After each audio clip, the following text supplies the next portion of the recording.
مساء الفل على حضراتكم، يا رب جميعا تكونوا بخير. يوم جديد من ايامنا في اسكندريه. عودت حضراتكم ان دايما ما ينفعش نختم اليوم من غير بقى فيديو حاجه كده تليق بحضراتكم. النهارده موجودين فين؟ لقد هرمنا من اجل هذه اللحظه. موجودين فين؟ موجودين في شارع الترعه المردومه. شارع الترعه المردومه الشارع يعني تقدر تقول عليه اغرب مشروع انا تابعته من يوم ما بدات القناه. حرفيا والله زي ما بقول لحضراتكم كده، اغرب مشروع تابعته. المشروع ده يعني عايز اقول لكم طال انتظاره. المشروع ده حرفيا تعبنا جدا جدا من كتر الكلام عليه. النهارده بقى قررت، يعني طبعا انا الاول بس جالي طبعا اكتر من صوره من اكتر من حد من اخواتنا اللي بيتابعوني، وكتير جدا من حضراتكم كلموني من يومين عايزين نشوف شارع الترعه. سمعنا ان شارع الترعه خلاص الاسفلت نزل عليه. فالنهارده بقى فيديو مهم جدا جدا هنتابع من خلاله التطورات. خليني بس عشان اكون صريح معاك في البدايه، اللي تم وضع الاسفلت عليه اتجاه واحد فقط لا غير، القادم من محور المحموديه لحد ما توصل عند كوبري ابو سرحه، اتجاه واحد فقط لا غير. الاتجاه الثاني لسه بيتم وضع طبقات التربه، ولكن بقى في تعطيل كبير جدا للاعمال. في حاجات كتير بتحصل في الشارع ده، في خبايا، في تفاصيل هنتكلم مع حضراتكم فيها النهارده زي ما اتعودنا. حبيت اخر لكم بقى الفيديو بالليل، كنت قادر انزله لك بالنهار، ولكن قلت لا خلينا بالليل بقى عشان كل متابعينا يبقوا قاعدين ومركزين معانا في التفاصيل اللي هنتكلم فيها.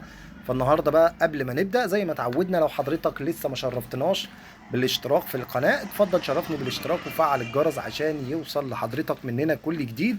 بنتابع من خلال قناتي يوميا واول باول كل الاحداث اللي بتهم الشارع السكندري.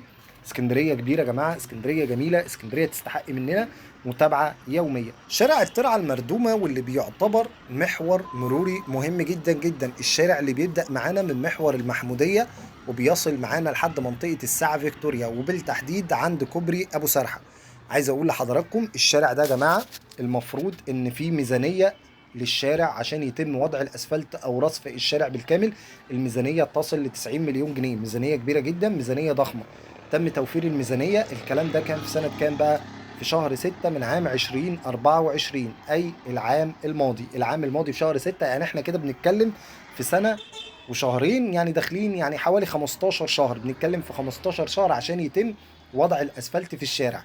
هل ده حصل؟ هقول لحضراتكم لحد الآن ده ما حصلش. اللي حصل إن أخيرا بعد سنة ونص، بعد 14 15 شهر، بدأنا نشوف وضع الأسفلت في أحد الوصلات من، طبعا زي ما بقول لكم، من محور المحمودية لحد ما توصل كوبري أبو سرحة.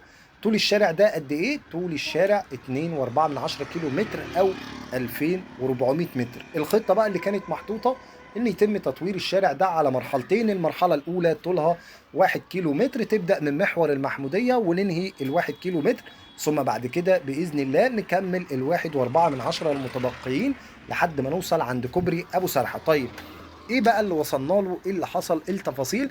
هقول لحضراتكم النهارده اهو. احنا هننزل وهنتمشى وهنشوف كل حاجه. الشارع ده مهم جدا يا جماعه، يمكن انتوا مش حاسين باهميته لان الشارع على طول زحمه. فخليني اقول لحضراتكم الشارع بيبلغ عرضه 30 متر. الشارع لو فعلا انتهى من وضع الاسفلت هيغير شكل المنطقه بالكامل. حضرتك متخيل معايا ان القادم من محور المحموديه في 3 4 5 دقائق بالكتير اصبح موجود في منطقه الساعه فيكتوريا، ويقدر يكمل يطلع كوبري ابو سرحه ومنه ينزل لشارع مصطفى كامل. شارع مصطفى كامل الشارع اللي فيه اعمال تطوير كبيره جدا جدا وكلنا متابعينها، وتقريبا يوميا الناس كلها بتتابع شارع مصطفى كامل وكوبري 45 لان تفاصيله كبيره والمشروع كبير. طيب انا بقى كده رجعت معاكم اهو لشارع الترعه، دي الوصله او المكان، الاتجاه اللي لسه ما تمش تنفيذ الاعمال فيه. دي اللي هي اتجاه اللي رايح لمحور المحموديه زي ما حضراتكم بتشوفوا. طبعا قهاوي بقى فرشه في نص الشارع زي ما احنا شايفين. العربيات مجرشه بقى بالطول وبالعرض. معرض تكاتك اهو في قلب الشارع. طبعا انا عايز اقول لحضراتكم على حاجه، بصوا كمان الزباله حاجه يعني مش لاقي كلام. بكل صراحه انا بنزل وبغطي معاكم الاخبار وببقى فرحان جدا جدا باي تطور، ولكن اللي انا شايفه بص عربيات في كل مكان وبالطول وبالعرض. اللي احنا بقى بنشوفه ده نسخه كربونيه، نسخه كربونيه من اللي انا شفته في شارع احمد ابو سليمان. برضه في عهد المحافظ السابق اللواء محمد الشريف تم الانتهاء من الاسفلت في شارع احمد ابو سليمان. شارع احمد ابو سليمان قريب جدا جدا مننا هنا. الشارع ايضا محور مهم جدا، الشارع حاوي تم الانتهاء من الاسفلت فيه، ولكن اللي احنا بنشوفه دلوقتي زباله، عربيات، كل الكلام ده نسخه كربونيه من اللي احنا شفناه في احمد ابو سليمان. طيب ليه بقى يعني المشروع ما انتهاش لحد دلوقتي؟ هقول لحضرتك، انا ممكن اديك على سبيل المثال المعوقات اللي موجوده في قلب الشارع. يعني انا لو انا المسؤول عن الشركه اللي بتقوم بوضع الاسفلت، انا لو مسؤول عن الشركه اللي المفروض تشتغل لك هنا في الشارع، بصوا يعني البلدورات اتحطت والحاجات، الشغل المفروض ان احنا شغالين، ولكن بقى تمشي 5 متر تلاقي عربيه معرض تكاتك، عربيه فول واقفه في نص الشارع، قهاوي فرشه. طبعا الشارع ده تابع لحي شرق. رجاء من حضراتكم التدخل لحل المشكله دي بسرعه جدا.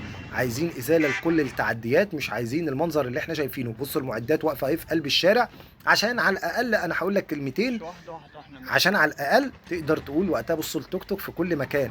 وقتها يوم ما هتيجي تحاسب الشركه ما يبقاش ليهم اي حجه. وقت ما هتيجي تقول للشركه انت اتاخرتي وانا طلبت منك ان يعني التنفيذ يتم في الوقت الفلاني وانت ما نفذتيش، لا ساعتها بقى يكون في حساب، ساعتها يقعدوا مع المحافظ ويكون في حساب.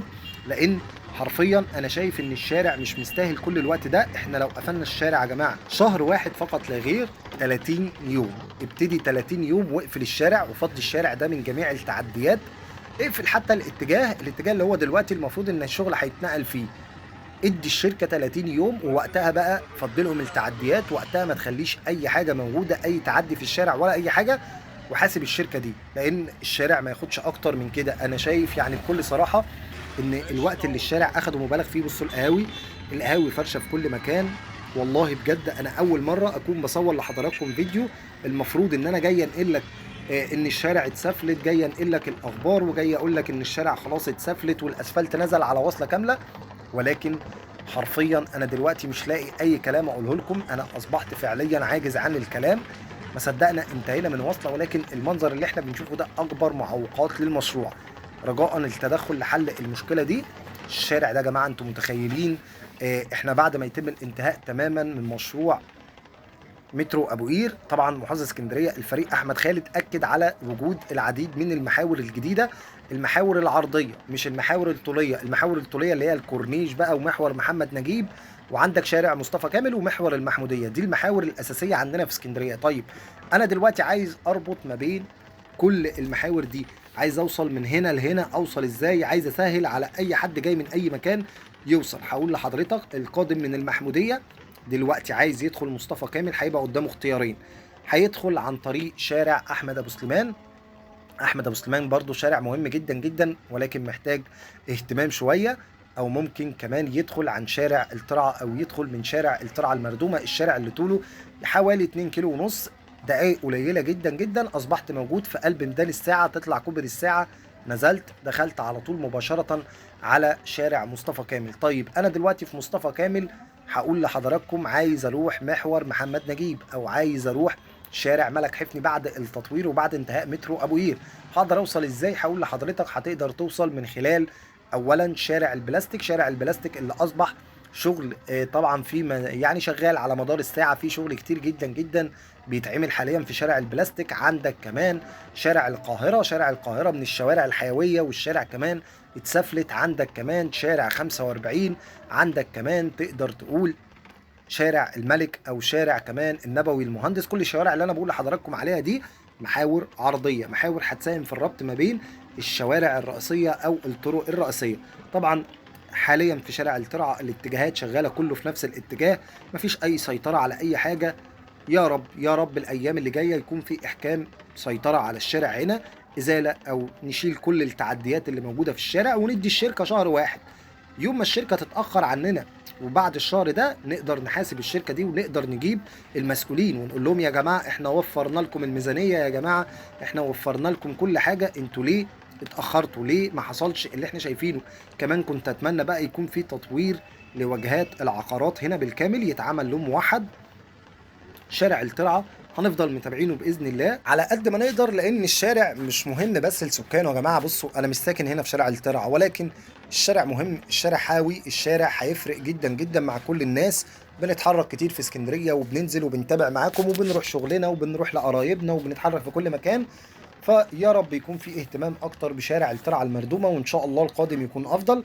مش عايز بقى اطول عليكم اكتر من كده. دمتم في حفظ الله وامانه، هتوحشوني من هنا لحد الفيديو اللي جاي.